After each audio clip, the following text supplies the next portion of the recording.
Hah? Mikir. Donya ya ora langgeng, Mbah. Donya ya ora selawase langgeng. Sing sugih kala mangsa dadi kere akeh. Sing kere kala mangsa dadi sugih akeh. Sing bodho nek gelem budidaya dadi pinter merga sinau akeh. Sing pinter merga srawung karo wong bodho ilang elmune dadi wong goblok ya pirang-pirang.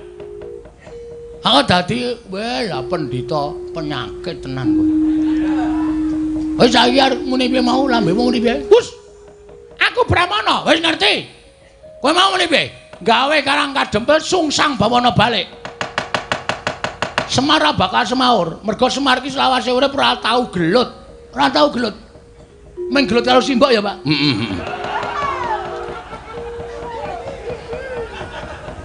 Sumo ya? Heeh. Aku nek weruh Bagong nek malah guyu dhewe. Cah kok mbuh uteke iki. Utekmu kowe. Otak kok utek ora. Ya sorry ora. Saiki ngene. Nek kowe arep gawe sungsang bawana balik kanan Karang Kadempel. Bagong sing ora sarujuk. Aku sing depani Bapak Semar. Loh. Yen ngono kowe wani karo Bengawan Durna. Apamu sing tak wedeni? Biyen tekan saiki Bagong ora wedi lho sapa-sapa. Aku tak golek rokok sik ya, Kang.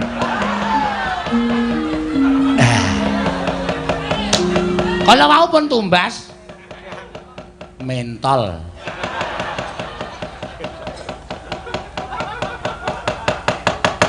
Tegese kowe mani karo Bengawan Durna sing tak wedeni apamu? Lho, nek pancen mani ayo ngene, papan wong neter kadedayan. Wah, lah iki gayeng iki, Gong, dipikir sik le. Nek nganti Durna engko wani, Durna iki nggawa Kurawa. Ora wedi ora Kurawa. Ora wedi aku. Pokoke bapak ora usah menehi wayu karo Bengawan Durna karo Prabu Duryudana. Yo rampungke nang kene iki. Kowe takon nang ndi papan enter kadedayan. Mbah. Lor kula omahe bapak ki ana lapangan voli. Ayo. Neng kono ditemtoke. Kaya apa aku sing tekani pati. Wah, ora minggat metu Jawaya tanti karo aku semat jasmu modar.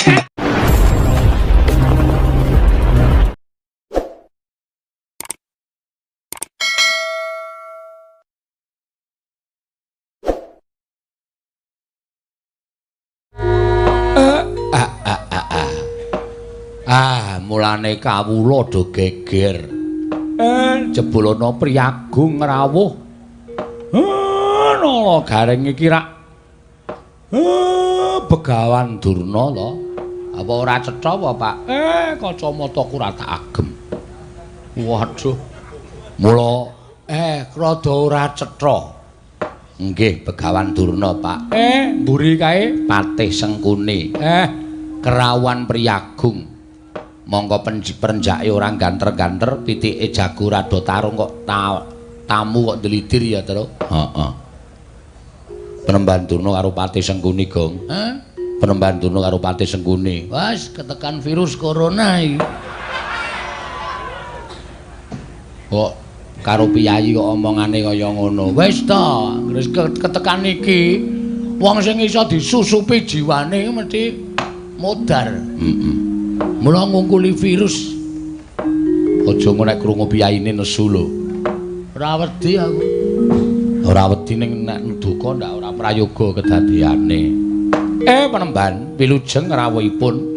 Gandak bleguduk suaru gembal. Sumarante, hawela. Iya Semar.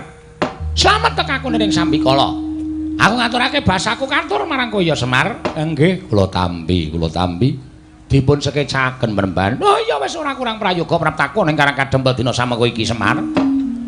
Regena Patih Sengkuni katuran karaharjan rawuhipun. Iya. Kakang Semar, slamet tekaku. Aku ngaturake basaku katur ya Kakang Semar. Nggih, kula tampi. Dipun prayogekaken lenggahipun ya wis ora kurang prayoga. Nyuwun pangapunten gandeng. Mriki menika namung dusun benten kaliyan negari utawi benten kaliyan kraton. Mila sarwa-sarwi cumpen sarwa-sarwi awon kawontenanipun boten trep menawi kinarya pelengganipun piyayi kados panjenengan. Wis ora dadi ngopo? Ora dadi ngopo? Aku wis ngerti ukuran kekuatanmu iki, aku wis ngerti. Kekuatane Semar minangka dadi Panakawan, kekuatane Semar minangka dadi Batur ki kahanane kaya ngapa aku wis ngerti. Mula ora usah dadak njaluk ngapura. Wis memper nek kowe kuwi ora duwe, wis memper nek kowe kuwi melarat, wis memper nek kowe kuwi sarwa kekurangan, wis pas nek kowe iki sekeng. Mula ora usah dadak njaluk ngapura. Aku mapan ning kene iki wis sak lumrahe. Ngetrapke karo awakku. Yen aku mapan ning kraton mestine aku lungguh nganggo wujuding dampar sing dilemeki nganggo babut. Nek ning kene wujude nganggo lincak kaya ngene iki wis sak trepe. Mergo kowe iki ya wong ora duwe tenan. Sabar lho, Truk. Sabar. Sabar lho, Gong. Omong apa to? Lho kok iki foto. Wah, kowe iki parah tenan, Gong. Aku ora paham. Nek ngerti nek krungu mesti nesu. Muni piye? Kusike. Dumo dirungokke. Walah, headsetku ora tak copot. Wah. Duwe headset anyaran dienggo terus tok tancepke apa? Radio cilik. Wo. Kudu HP to. Ora kuat Ora kuat tuku HP kok nganggo headset. Muni ora? Ora ya mengko ngilangi curek. Wo. Dijiki Gong. Rumangsaku kok. Mboten napa-napa, sak kersa panjenengan. Lah iya kowe kudu ngakoni, kowe kudu ngaku. Lan kowe kudu ndodho marang kahananmu. Nggih. Mula Semar, biyen dek nalika kowe arep tak boyong ning negara Ngastina kuwi tak dadekke pamomonge para Kurawa kuwi manuta. Kowe gelem mo. Yen kowe gelem dadi pamomonging para Kurawa jaman semana kowe tak boyong kowe gelem. Kowe ora milih para Pandhawa minangka dadi pepundhenmu. Uripmu ora kaya ngene iki, uripmu ora sarwa sekeng kaya ngene iki. Aku ngerti. Kowe iki saya pucet ki mangan mesti ming maune sedina ping 3 saiki ming sedina pindho ta. Mergo sarwa kekurangan, aku wis paham, aku wis ngerti. Nuwun sewu, mbok ampun ngoten ta Kakang.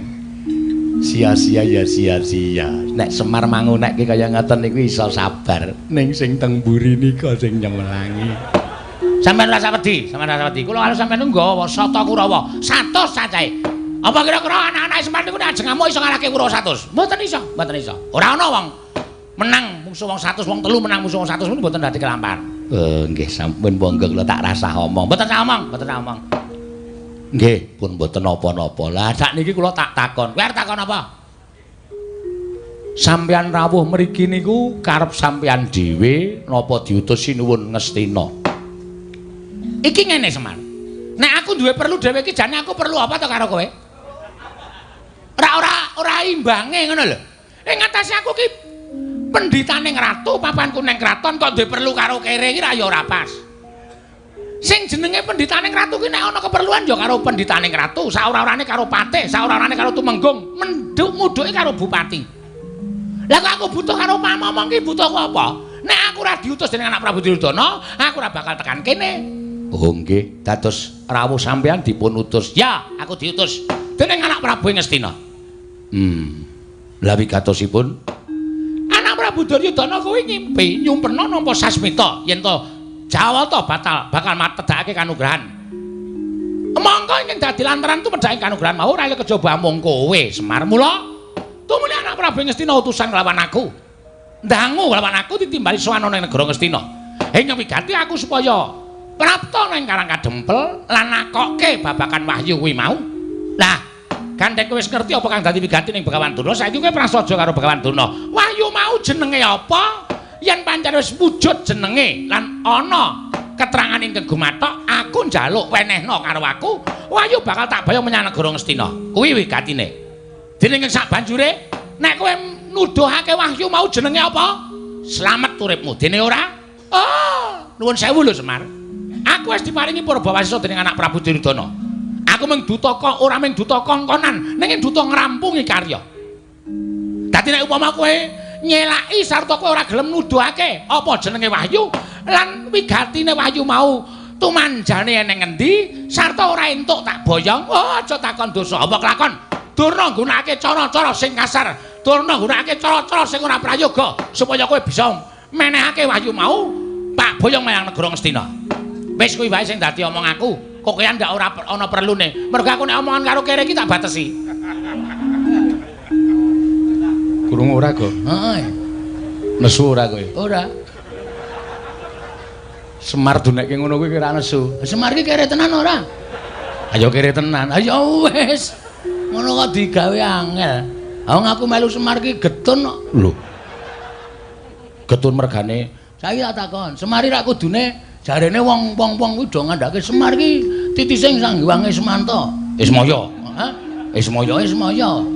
Ada dewa. Endi nyatane? Anak dewa kok saya kere. Kowe karo aku omahe saya cilik. Nggo ngragati sekolah anak-anak. Piye wis kuwi? Aku ki jane getun, upama ana sing ngepek aku, dadi anak ana aku trima melu sing ngepek aku aja. Ning angsare gedhe. Aja didelok saka bandane, aja didelok saka ukuran bondo donya lho derajat pangkat. Kowe melu Semar ayem to? Ora. Ayem ngono. Ayem apa wong utange akeh kok ayem. Petro, dalem Pak. Bagong aja tok jak omong, lak banen cangkeme. Saya suwe kok neng ati saya ngregetke. Kok sik do meneng aku tak wangsulan. Nggih, ngatos-atos lho Pak, lho Pak. Ngati-ati lho Pak. Ora satok eleke aku ora butuh karo kowe. Nesu Bapak. Arepmu nesu Bapak nesu ora dianggep anak, ora masalah. Lunga ta. Lunga arep endi? Lunga terus bali meneh. Percuma. Nuwun sewu, pancen leres. Kula menika nampi sasmitaning dewa. Ning nuwun sewu lho. Semar niku mung dadi lantaran. Tegese Semar ya durung weruh napa ta sing disebut kanugrahan niku wau jenenge napa, tumanjane teng pundi niku kula dereng saged ngertos.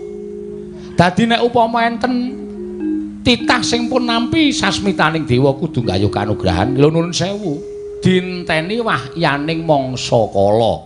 Mangke nek kula wis entuk sasmita saka dewa, nek pancen kula wis diparingi sasmita, iki lho titah sing kudu nampa kanugrahan, iki lho sing titah kudu nampa kanugrahan menika mesti kula paringke. Tur nuwun sewu lho Penemban.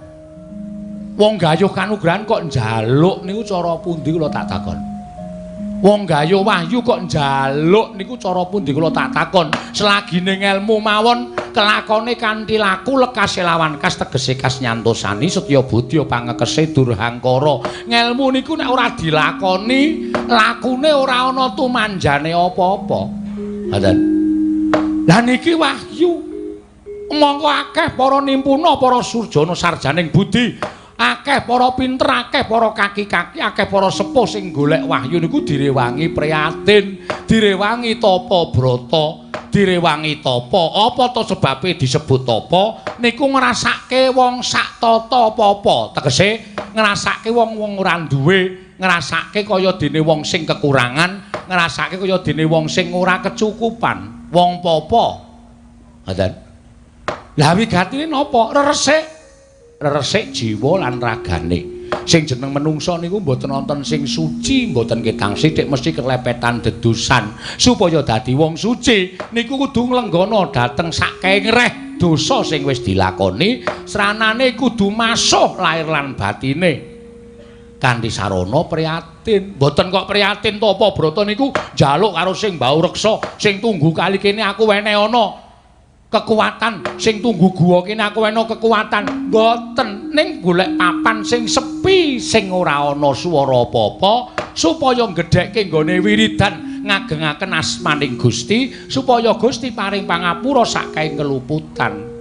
Niku nek wis resik niku lagi entuk wahyu niku pantes. Angka 2. Wong kedunungan wahyu niku nuwun sewu, nek satriya ya kudu netepi kasatriyane sing kanthi apik, netepi kewajibane sing kanthi becik.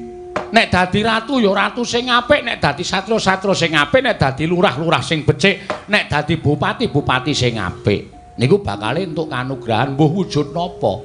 Merga wis iso nglakoni kewajibane kanthi apik, mboten kelepetan dedosan. Nek dadi pendhita sing apik, aja pendhita sing suarane kaya kertas kaya ngoten niku. Nek sampean kaya ngoten niku ora diajeni karo sak pepadane. Sing diajeni ming serban kali ketu sampean le putih. Ning ati sampean lecek, ati sampean kebak wulu. ati sampean kebak drengki srei panasten patiopen dahwen niku mboten apik penemban. Dan tur wong kedulungan wahyu niku kudu iso nglakoni 3 perkara. Mangrungokke mboten kula mejang karo pendhita ampuh mboten.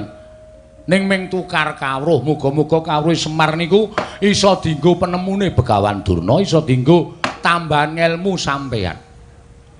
Wong arep kedulungan wahyu kuwi duwe watak 3 perkara. Inggih menika wujudipun lila, wani lan kurban. Ngoten. Lila niku wong urip ning alam padang niku lila karo uripe kudu ikhlas ngelingono. Nek urip niku ming sakderma diparingi, ora njaluk, ora ngemis, ora utang. Sing maringi sing gawe urip. Mula jroning urip ning alam padang niku nek diparingi urip niku kudu nampa apa anane, susah ya wani, lila, seneng ya lila, bungah ya lila, melarat ya lila, sugih ya lila. Aja sok ngresula. Mongko racak-racake menungsa niku diparingi seneng sithik lali ngucap syukur. Ning nek diparingi rekoso 2 dina, le nyebut sing gawe uripe nganti telake garing. Mboten? Nggih napa mboten?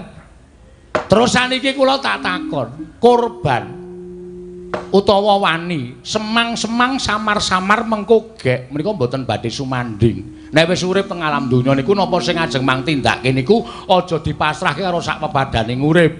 Ning pasrahno karo sing gawe jagat, merga sing iso ndakwa, merga sing iso menehi dosa lan kanugrahan niku sing gawe jagat. Upamane kula ajeng tumindak mitulungi karo maling niki angel digagapi. Ngoten. Maling niku salah. Maling niku kleru, ning kok tak tulungi. Mergane sareng kula takoni apa sebabe kowe maling? Merga wis ora duwe kepinteran, ora iso nyambut gawe, mongko anake kejet-kejet arep mati. Wong maling sing tanggung jawab ki maling goleki sandang pangan anak sing arep mati ngoten niku nek ditutuki wong napa sampean mentala. Lah carane leh kula nulungi ya iki barang colongamu balekno. Nek kowe butuh apa-apa njaluk aku. Ora ketang aku ora duwe, ning sing becik anakmu tetep urip. Ngoten. Nggih mboten? Sing kaping 3 niku kurban. Kurbaning lahir, kurbaning batin. Kurbaning lahir menika dana driyah, weweh, tetulung dateng sak pepadane. Ngoten?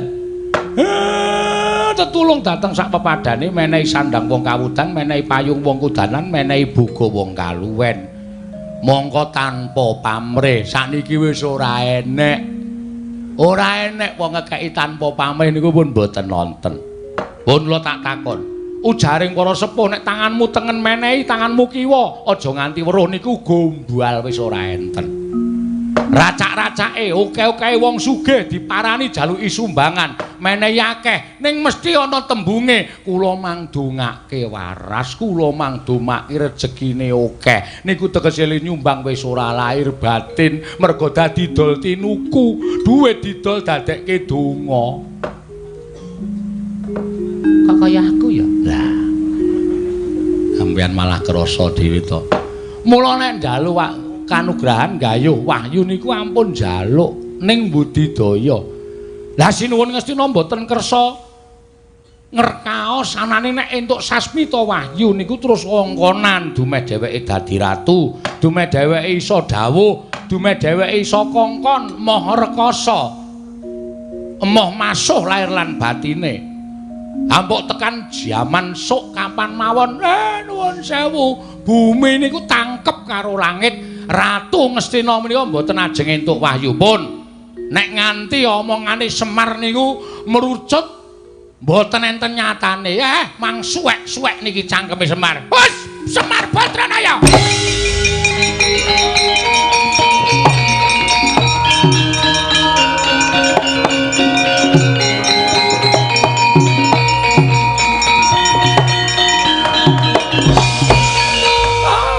Maning jajalanan sukertaning bawah iblis lanat. Lah kok dadi kowe malah mejang karo aku, mulang karo aku ke barat kowe. Pintra njara langit kowe ora menang karo Begawan Durna. Durna iki kondang pendhita monyor-monyor. Pira siswaku iki padha suwita marang pertapan Sokalima. Lah kok dadi kowe men getibal 27 Ponokawan.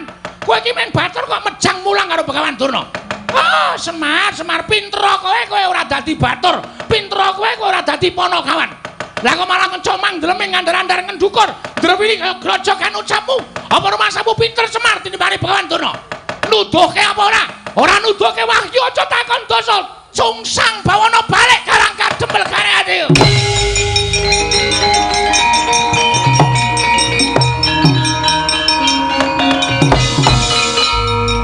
Gong. Kowe arep ngopo, Le? Bagong arep ngopo? Aku ora ngopo-ngopo mung nang kene kithok kok. Ya wis, ngegol-goli senengane. Aku ki arep nesu. Ya wis gek nesu. Sik, tak salin. Ya. Wah, nganggo koloran abang iki kostum duel. Oh iya.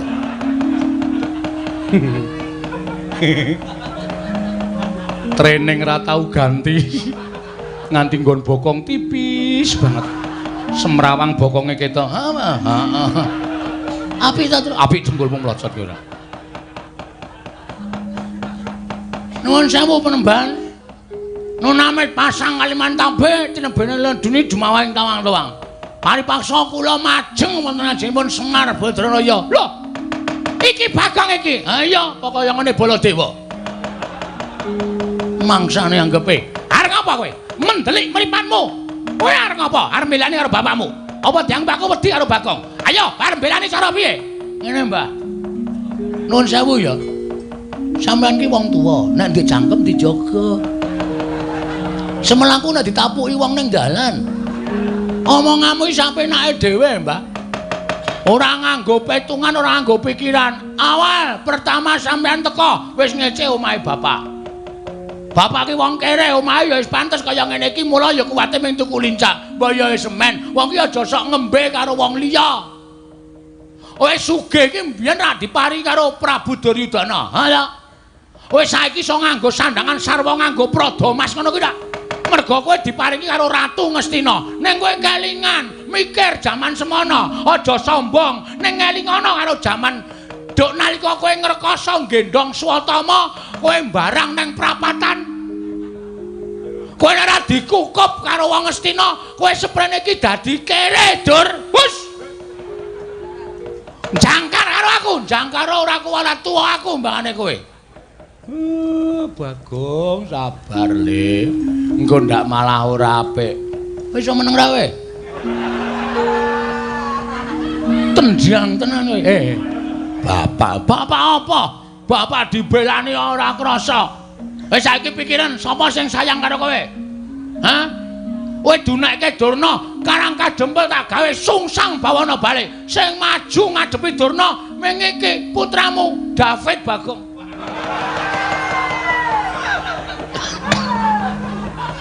Tambah David iki gek kapan? Hah? Ngerti ora? Kuwi anakmu sing gedhe dhuwur kuwi to ndel-ndelke kuwi men ketap-ketip. Kuwi sing kira kuwi. Mbok diganti matane, matamu ora. Nek aku arep sapa rumasane? Hah? Mikir. Donya ya ora langgeng, Mbah. Donya ya ora selawase langgeng. Sing sugih kala mangsa dadi kere akeh. Sing kere kala mangsa dadi sugih akeh. Sing bodho nek gelem budidaya dadi pinter merga sinau akeh. Sing pinter merga srawung karo wong bodho ilang elmune dadi wong goblok ya pirang-pirang. Aku dadi lah pendhita penyakit tenan kowe. Wis saiki arep muni piye mau lambemu muni piye? Wus. Aku Brahmana, wis ngerti. Kowe mau muni piye? Gawe karang kadempel sungsang bawana balik. Semar bakal semaur, mergo Semar ki selawase urip ora tau gelut. Ora tau gelut. Ming gelut karo simbok ya, Pak?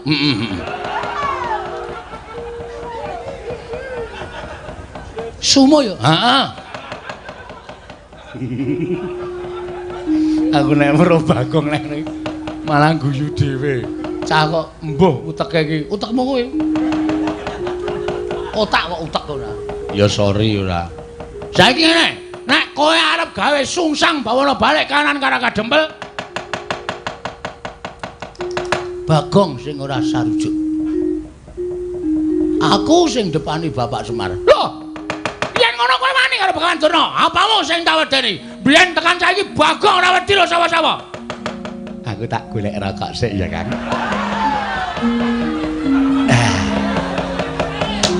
Kalau mau pun tumbas mentol.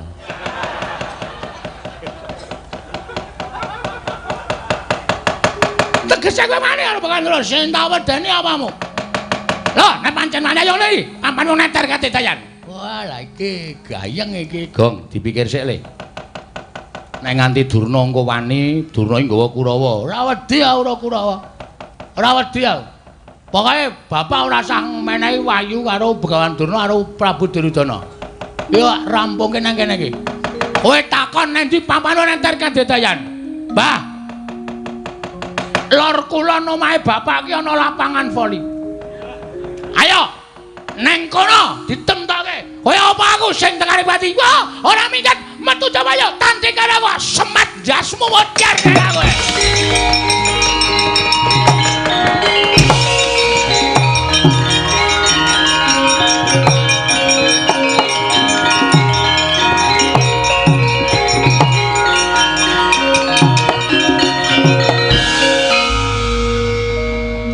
Kok kowe kok ora merana ki ngapa? Lah ngapa? Merana kan ngapa? Lah mau rak nantang Durna to? Ayo ditandangi. Modar apa? Sik. Terus iki karepmu piye? Karepmu piye wis wani nantang kok? Sing penting Durna metu saka omahe bapak. Ane Durna gawe geger ning jaba, aku urusane wong jaba.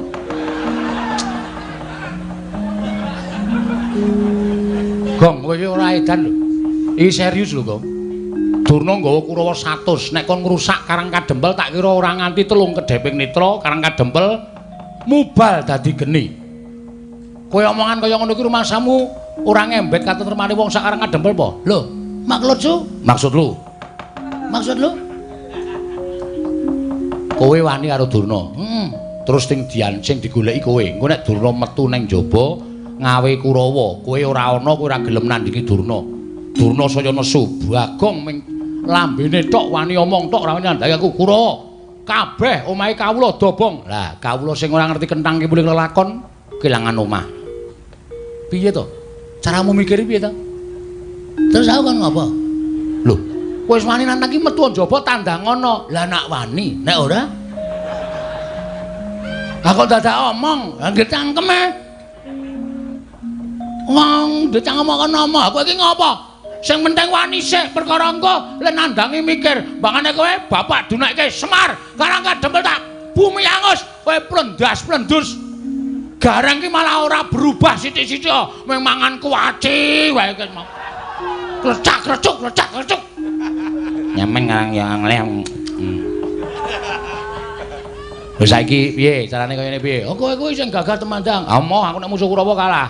Sik. Ada ide? Aja apa? Ada ide? Ada ide apa? Putra-putra Pandhawa kon ngapa? Oh iya. Ndara Antarsena, Ndara Gatotkaca, Ndara Antarja. Lah engko terus supaya Ndara Pandhawa ki do duka, aku sing gawe masalah. Sing gawe ukara aku. Carane, to tindak mrene sik. Ya kowe sing kono. Nuwun, Den. Yo. Sapa Gong tamune? Begawan Durna. Ning pun metu, pun medal. Lho, wis lunga. Mpun sampean kan tindak mriku. Yo, ya sangu tak rono, nggih. Lah tenan ta, dintekke tenan ta. Lho, apa? Niki tempe niki leng goreng kula. Donggo jagongan. Wong tempe dipangan Bendoro kok ora entuk. Joli lho. Ya. Awi do mriki. Ya aku tak mrono tak sowan bapakmu.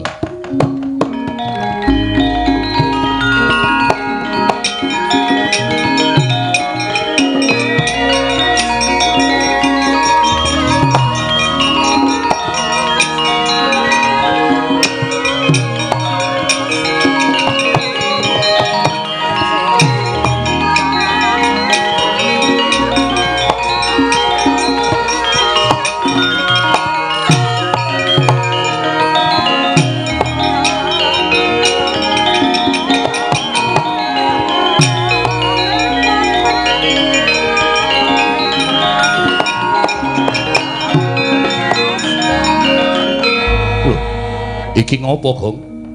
Bapakmu kok ungkep-ungkep mudhun saka pelungguhan mripate ditutupi. Nangis, Bapak. Lho. Nangis ngopo?